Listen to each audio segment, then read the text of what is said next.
Natalie had always been a dreamer. Growing up in the bustling city of New York, she knew from a young age that she wanted to be a model.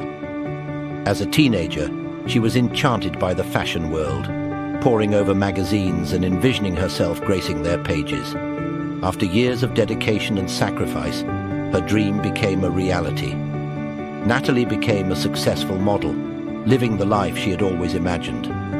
But despite her success, Natalie felt a void within her. Her life, so centered around her own achievements, often left her feeling empty.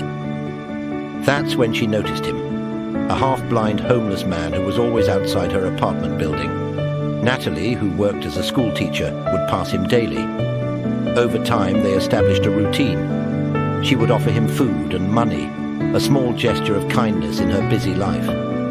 For years, this routine continued, with Natalie providing basic necessities to the homeless man, her mind often wandering about his life story and how he ended up on the streets. She never pried with questions, maintaining a respectful distance. Then, one day, everything changed. She noticed the man was struggling to breathe, and before she could react, he collapsed. In a frenzy, Natalie called for an ambulance, her heart pounding with fear.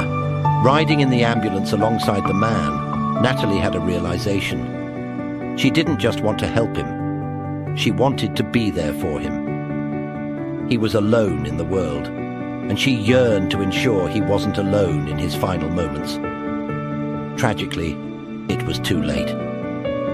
The man passed away at the hospital, leaving Natalie heartbroken and feeling as though she had failed him.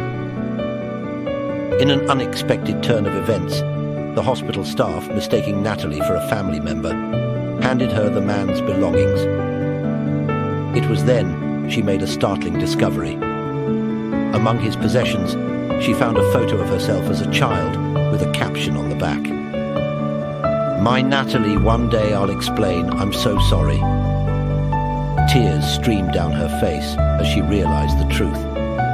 The homeless man was her father, who had watched over her silently as she grew up. Determined to honor the father she never knew she had, Natalie used her savings from her modeling career to establish a foundation in his honor. She named it after him, using the full name she discovered among his belongings, the Thomas W. Callahan Foundation. This charity focused on assisting those struggling with homelessness and poverty, paying special attention to those who had fallen through the cracks, much like her father. Every time Natalie encountered someone in need, she remembered her father, Thomas, and the quiet, unnoticed sacrifices he made. His life, though fraught with hardships, taught her the essence of true compassion. Natalie's life was forever altered by the discovery of her father's identity, instilling in her a deep sense of purpose and a desire to carry on his legacy of kindness and humanity.